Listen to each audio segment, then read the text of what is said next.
Before seeing very interesting explanation on my table, which is Barack Obama will be elected president, and describing him to be Islamic, his father Islamic,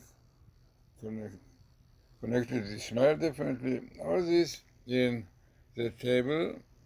And just now, after seeing a little bit of this, we see what and how Gregg Braden really explained beautifully the idea of the Bible code, definitely.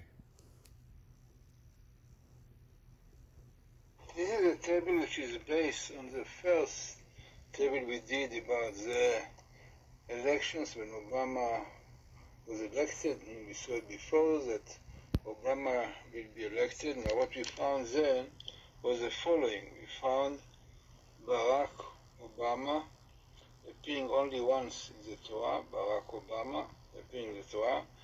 Then it came with the word Nasi, president, and also בארצות הברית in the United States.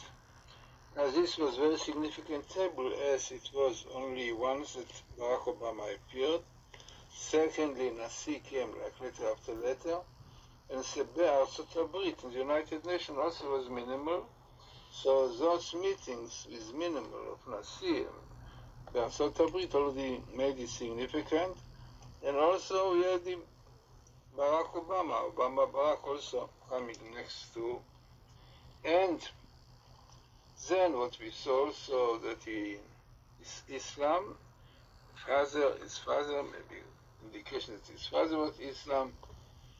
And what we now saw with the additional thing with the coming elections, so we saw interesting that the first thing, the month November, you can see it November, which is minimal in Zon Torah, comes here.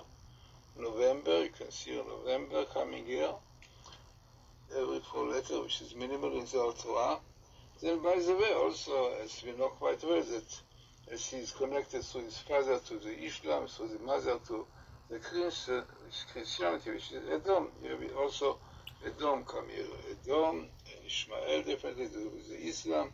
His father, so no doubt that he is a symbol of this connection of Ishmael and Edom. Also, numerically, the numerical value of Barack Obama is exactly like Edom and Ishmael. So no doubt it shows that these both sides, Islam and Christianity, is connected, which is Islam and Edom.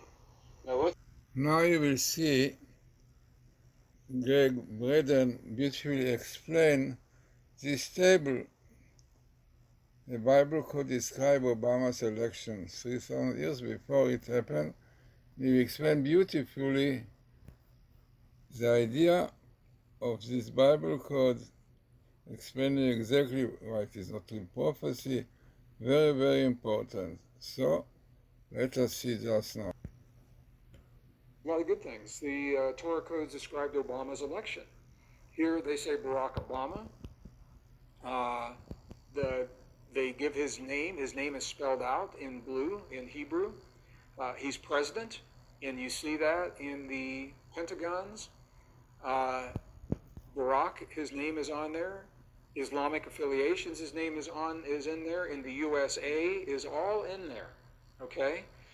So I'm going to make a point here because the Bible code doesn't predict, and I want to be really clear, and you'll hear me say this again.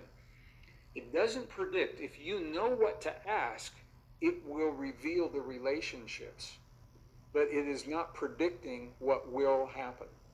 So when the queries were made in hindsight, it was easy to choose the words and the keywords.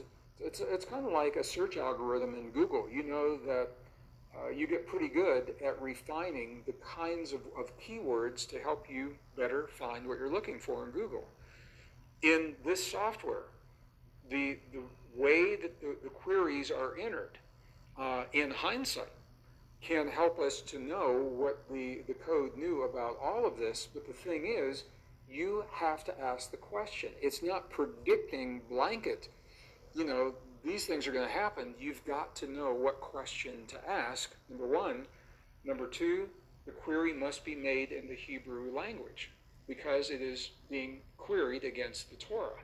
Now, there are ways to translate English into Hebrew so that you can make the query into Hebrew, but the algorithm has to have a query in the Hebrew language.